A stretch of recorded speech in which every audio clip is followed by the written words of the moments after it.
Hello students, welcome to VV Lakshmi classes. మనం inter first year మ్యాథమెటిక్స్లో chapter 9 అయినటువంటి straight lines అనే టాపిక్ నేర్చుకుంటున్నాం కదా. ఈరోజు ఎక్సైజ్ 9Cలో రోమన్ నెంబర్ 1లో 14th ప్రాబ్లమ్ సాల్వ్ చేద్దాం. అదేవిధంగా రోమన్ నెంబర్ 2లో ఫస్ట్ ప్రాబ్లం ఏ విధంగా సాల్వ్ చేయాలో చూద్దాం. ఓకేనా? Let's start the class. 14th problem చూడండమ్మా. ఏమంటున్నారు? Find the area of the triangle formed by the following straight lines and the coordinate axis అంటున్నారు. సో ఇక్కడ ఏంటంటే ఏరియా ఆఫ్ ది ట్రయాంగిల్ అడుగుతున్నారమ్మా. అయితే ట్రయాంగిల్ అనేది ఏ విధంగా ఫామ్ అవుతుందని చెప్తున్నారు? Coordinate axis and straight line ద్వారా ఫామ్ అవుతుందని చెప్తున్నారు. సపోజ్ నేను ఈ విధంగా X axis Y axis consider చేశాను అండ్ స్ట్రైట్ లైన్ అనేది ఈ విధంగా XY ప్లేన్లో తీసుకున్నాను అనుకోండి. అయితే ఇప్పుడు ఇక్కడ మీకు అబ్జర్వ్ చేస్తే ట్రయాంగిల్ అనేది ఫామ్ అయిందా? సో ఈ ట్రయాంగిల్ అనేది ఏ విధంగా ఉంది? వర్టిసెస్ ఏమవుతున్నాయో చూడండమ్మా. సో ఒక వర్టిసెస్ అయితే ఖచ్చితంగా ఏం తెలుస్తుంది? ఆరిజిన్ అని తెలుస్తుంది. అదేవిధంగా ఇక్కడ ఎక్స్ యాక్సిస్ మీద ఈ స్ట్రైట్ లైన్స్ ఇక్కడ కట్ చేస్తుంది ఎక్స్ యాక్సిస్ని. ఓకేనా? సో సపోజ్ ఏ దగ్గర కట్ చేస్తుంది అంటే ఈ పాయింట్ ఏమవుతుందమ్మా? A,0 అవుతుంది. అదేవిధంగా స్ట్రైట్ లైన్ వై యాక్సిస్ని బి దగ్గర కట్ చేస్తే కనుక ఈ పాయింట్ ఏమవుతుంది? 0,B. ఎందుకంటే వై యాక్సిస్ మీద ఎక్స్ కోఆర్డినేట్ 0 అవుతుంది అండ్ ఎక్స్ యాక్సిస్ మీద వై కోఆర్డినేట్ 0 అవుతుంది.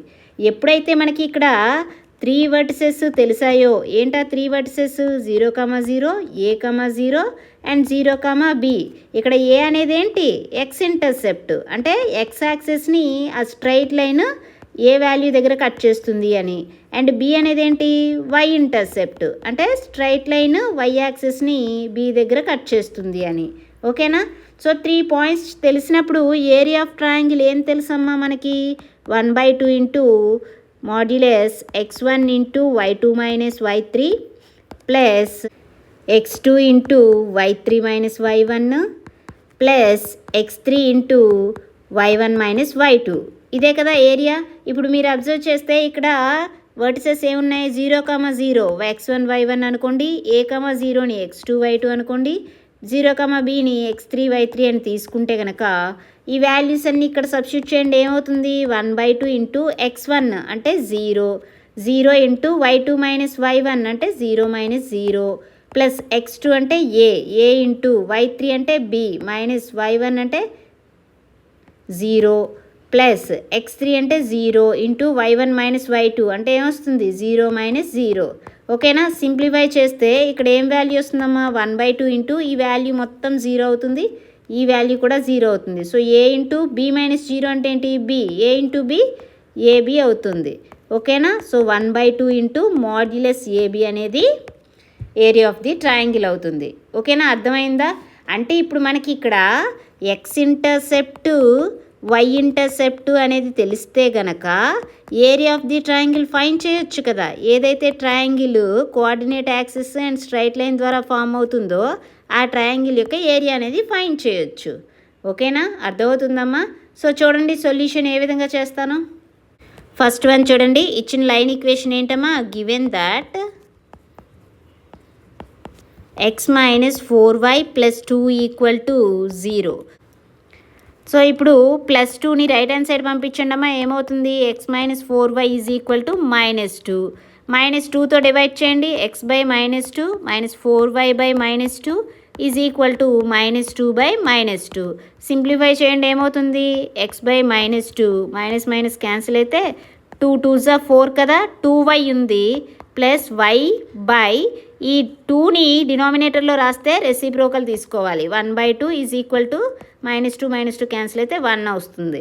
సో ఇప్పుడు ఈ ఈక్వేషన్ ఏ ఫామ్లో ఉంది? x/a plus y/b is equal to 1 ఫామ్లో ఉంది. అంటే ఇక్కడ ఏ అనేది ఏంటమ్మా? ఇంటర్సెప్ట్ కదా, ఎక్స్ ఇంటర్సెప్ట్ కదా.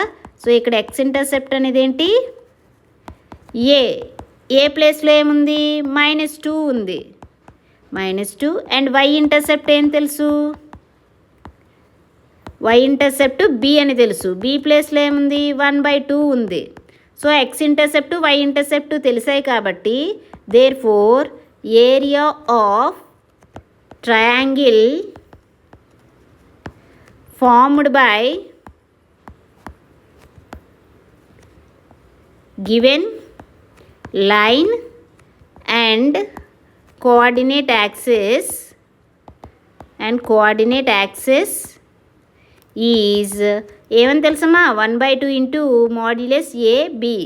ఏ అనేది ఎక్స్ ఇంటర్సెప్ట్, బి అనేది y intercept. 1/2 into modulus a అంటే -2 ఇంటూ 1/2 ఏమవుతుంది, 2 క్యాన్సిల్ అవుతుంది. 1/2 ఇంటూ మాడ్యులస్ -1, మాడ్యులస్ అంటే పాజిటివ్ కదా, 1/2 అవుతుంది. ఓకేనా, ఏరియా ఆఫ్ ది ట్రయాంగిల్ వచ్చింది కదా.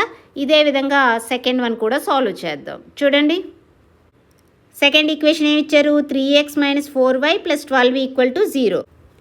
సెకండ్ వన్ ఏమి ఇచ్చారమ్మా, 3x - 4y + 12 = 0 ఇచ్చారు. ఇంటర్సెప్ట్ ఫామ్లోకి మార్చండి. 3x - 4y + 12ని right hand side పంపిస్తే -12 అవుతుంది. -12తో డివైడ్ చేయండి. 3x / -12 - 4y / -12 = -12/-12. సింప్లిఫై చేయండి. 3 4s x / -4, మైనస్ క్యాన్సిల్ అవుతుంది, ప్లస్ 4 3s అంటే y/3 -12 1 అవుతుంది. ఇప్పుడు ఇది ఏ ఫామ్లో ఉందమ్మా, x/a + y/b = 1 ఫామ్లో ఉంది.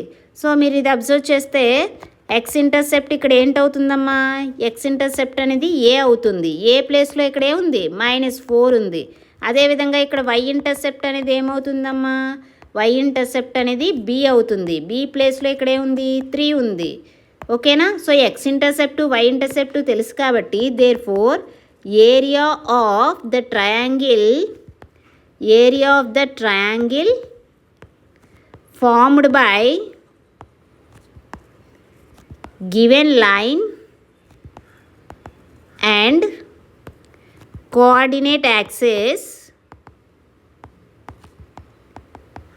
ఈజ్ ఏమవుతుంది, 1/2 ఇంటూ మాడ్యులస్ ఏబి. ఏ అంటే ఎక్స్ ఇంటర్సెప్ట్, బి అంటే వై ఇంటర్సెప్ట్. మాడ్యులస్ ఏ అంటే -4 ఇంటూ బి అంటే 3. సింప్లిఫై చేయండి. 1/2 ఇంటూ మాడ్యులస్ -12, మాడ్యులస్ కాబట్టి పాజిటివ్, 12/2 అంటే 6 అవుతుంది. సో ఏరియా అనేది 6 అయింది. అర్థమైంది కదమ్మా ఏ విధంగా సాల్వ్ చేసామో. నెక్స్ట్ ప్రాబ్లం చూడండి. సెకండ్ రోమన్లో ఫస్ట్ ప్రాబ్లం చూడండి అమ్మా. ఏమంటున్నారు, prove that line through the point x1 y1 and parallel to the line ax + by + c = 0 is a × x - x1 + b × y - y1 = 0. So ఇక్కడ ఏమంటున్నారంటే అమ్మా, లైన్ ఈక్వేషన్ అనేది prove చేయాలి. ఏంటది, లైన్ ఈక్వేషన్ ఏ విధంగా ఉందట, x1 y1 అనే point ద్వారా పాస్ అవుతుంది.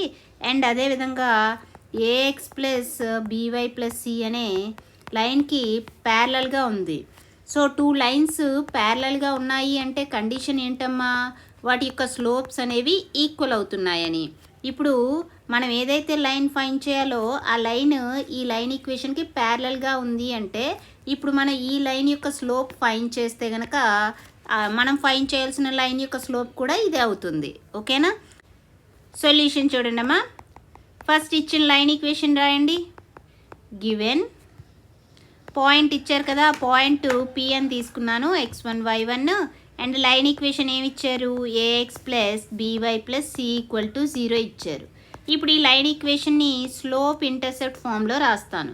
చూడండి, by అనేది ఇటువైపు ఉంచి ax + c అనేది రైట్ హ్యాండ్ సైడ్ పంపించండి. ఏమవుతుంది, -ax - c అవుతుంది.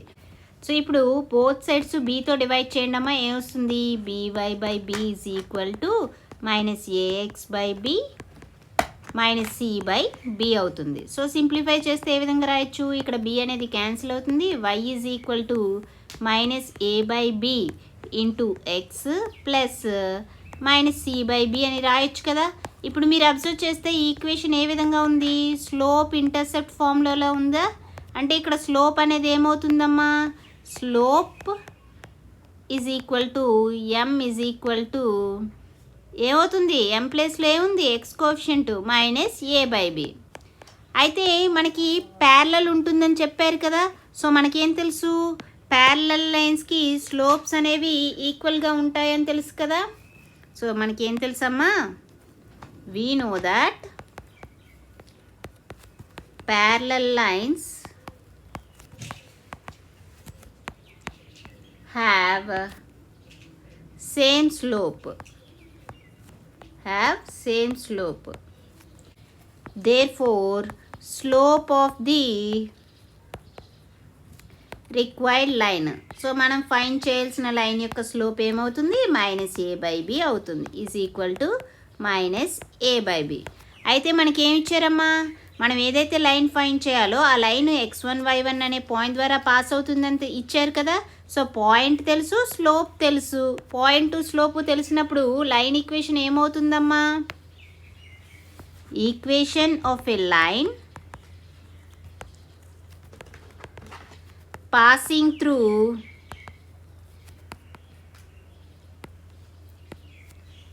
x1 y1 with slope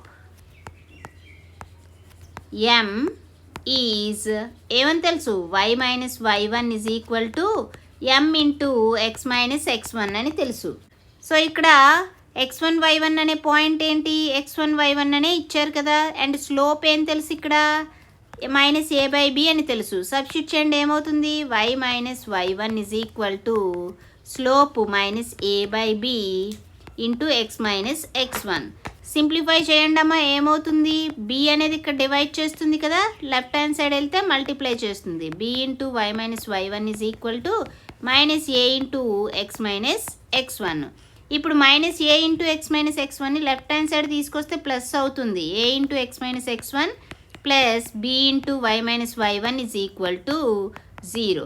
so this is the required line equation. అర్థమైందమ్మా ఏ విధంగా చేసామో. సో ఈ క్లాస్లో మనం ఏం నేర్చుకున్నామమ్మా, ఎక్సర్సైజ్ 9Cలో రోమన్ నెంబర్ 1లో 14th ప్రాబ్లం ఏ విధంగా సాల్వ్ చేయాలో నేర్చుకున్నాం. అదేవిధంగా రోమన్ నెంబర్ 2లో ఫస్ట్ ప్రాబ్లం ఏ విధంగా సాల్వ్ చేయాలో నేర్చుకున్నాం కదా.